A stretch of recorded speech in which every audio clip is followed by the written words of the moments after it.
La Garenne a toujours autant besoin de bras pour cultiver ses terres. Albert et Marie ont gagé leur fils Robert après son mariage avec Paulette, ce 10 juin, en pleine saison des foins. Au parfum des matins et soirs d'été, Robert fait le chemin du Plénit à la Garenne en passant par les sous-bois de la Faucherie, où la nature resplendit de ses couleurs étincelantes. Rayons de lumière sur la brume des prairies, animé par ces milliers de lapins courant dans tous les sens, au travers des troupeaux en éveil.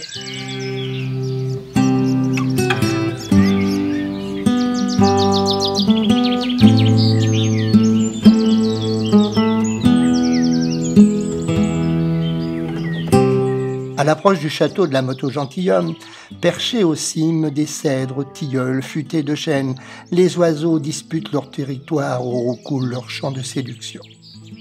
Les filles des messieurs ou belles demoiselles, dans leur vertige de dentelle, ne sont pas encore éveillées. Alors que Lucie, aux cuisines du château, s'active au milieu de ses casseroles pour le petit déjeuner de ces messieurs-dames, tout en saluant Robert au passage, qui lui se fait discret en passant devant le château. De plus, le curé Faraud a été invité pour le déjeuner et la table du château a bonne réputation. Alors Lucie n'a pas de temps à perdre. Les foins, la plantation des betteraves, ensuite les choux, les premières javelles. Les journées sont bien remplies et Robert reprend le vélo au soir pour retrouver sa Paulette au Plénit. Mais là, au couchant des douces soirées d'été, il est attendu avec impatience par les ados du village que Robert a appris à jouer à la belote. Puis c'est là qu'il a appris à jouer aux cartes, André puis Michel. Et puis Gilles, le filleux. Puis là, ouais, tous les soirs, le matin Lyon.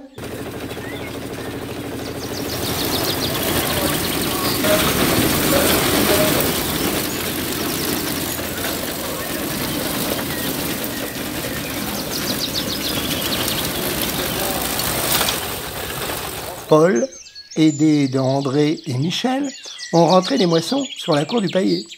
Marie et Paulette sont fin prêtes pour restaurer les 25 bonshommes pour la batterie. La machine est dans la cour, les mécanos l'ont bien graissée et équilibrée. 5 heures. Les premiers gars arrivent. Un café, un coup de gnôle. Paul donne ses instructions et c'est parti pour la matinée.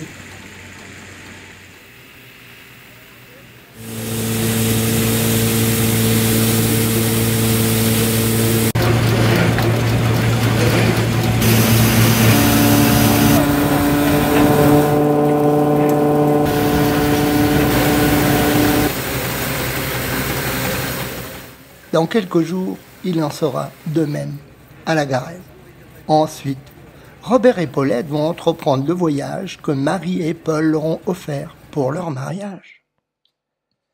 C'est la première fois que vous voyagez alors? Ah ben oui. Mais pour cette fois, au voyage à Lourdes, il y avait Michel Audurier, il y avait Louisette, il y avait Jacqueline Barrault et il y avait Maurice Gaillard. Paulette, très pratiquante, est aux anges, en communion parfaite avec sa croyance.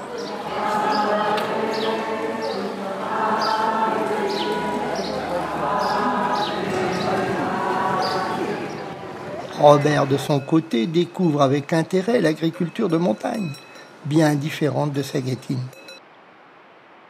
Voyage surprenant aux paysages grandioses de Gavarnie au lac de Gaube, les jeunes mariés fougueux en ces lieux se laissent aller pour construire l'avenir. Donc 9 mois plus tard, c'est moi qui arrive. Oui. Il y avait une coïncidence. Donc on suppose que tu as été créé à Lourdes. Oui, merci.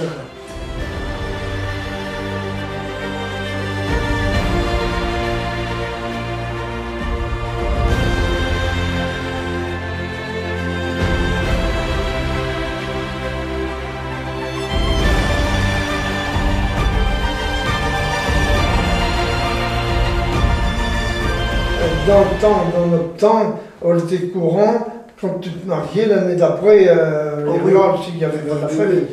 Ça, C'était presque tout le monde pareil. Hein. Oui. Et après, l'année d'après, papa avait dit comme ça, oh, mais ça, il ne recommencerait plus à marier un de mes enfants au mois de juin. Et l'année d'après, il a fallu qu'il recommence le 16 juin, à marier Louisette. Cette année-là, eh bien, alors Raymond s'est trouvé chez nous, puis moi, il était au Plénite. Alors il a fait des journaux comme ça, ce qu'il trouvait, à faire des honnêtes de batterie. Il était au château de la chapelle Bertrand, faire les moissons, tout ça. Là.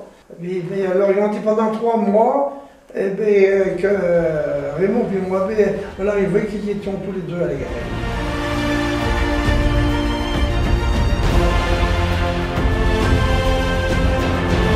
Papa avait acheté 25 brebis, et puis on était mis sur le bail qu'il devait n'avoir que 20. Et puis papa avait dit à M. Jacques, il y en a 25 d'achetés, puis ils resteront.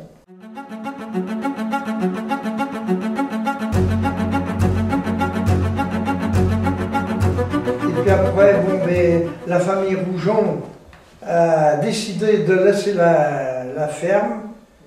Et puis, alors la faune a venu, le père Roujon au printemps annonce ça au Brun. Marcel était célibataire. Oui. Puis il avait voulu prendre la ferme à moitié avec un de ses frères, avec Hervé, le frère à Daniel. Ouais. Puis ma tante n'a jamais voulu prendre ça à moitié. Il était arrivé d'abord, puis elle a été dans sa ferme, elle avait une petite ferme, elle a été dans sa ferme. Et puis Aubrun avait parlé à papa, et Aubrun avait dit on ne sait pas ce qu'on va en faire, parce que les moutons étaient énormément chers. Nous voulions reprendre la ferme de la Féronne pour mettre en mouton, et puis il a dit j'aurais peut-être besoin de Robert. Et puis papa avait dit à l'occasion.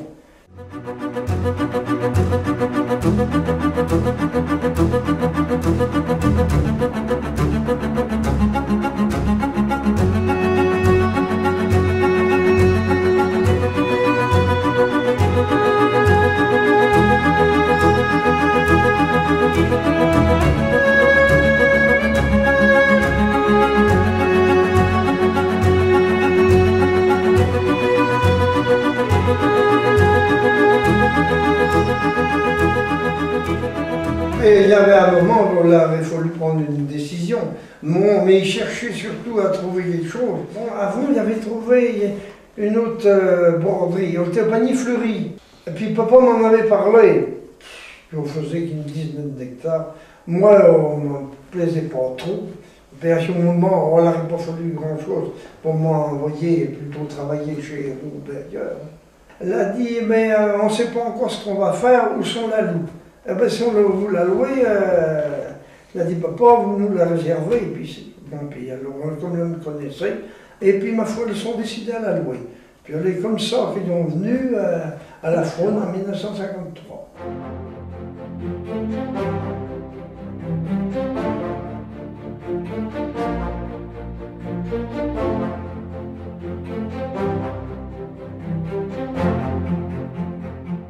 Il n'y avait pas le premier argent. Tu connaissais déjà la ferme, là. Oh ben là, il connaissait par cœur. Il avait été galopé dessus des années, galoper les lapins. Non, vous allez coubler avec la Garenne pour avoir du matériel, comment ça se passe? Ah ben si. Ben oui, ben elle était le gros avantage.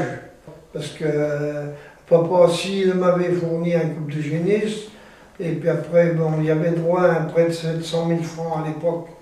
Alors 700 000 francs, grosso modo, ça te payait 10 vaches. Hein, ouais, à peu près. Chez toi, la convention se modernisait, ils avaient fait faire un petit plateau. Et puis, c'est le tombereau qui ont emmené avec les bœufs. Puis tu sais, bon, ils ont venu, comme on dit, ça, avec le tombereau, puis les bœufs, puis 2-3 bricoles dedans, 3 chaises. Je me souviens que mamie, on dit, on arrivait là-bas, elle avait fait un petit bol de rillon, comme ça, puis on mangeait au soir.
Cette année-là, on rentrait en 53. Il était à voir là-bas avec papa. Il a acheté 4 Auvergnats pour 81 000. L'année d'après, il les avait engraissés, il les vendait déjà 308 000 à Fumeron.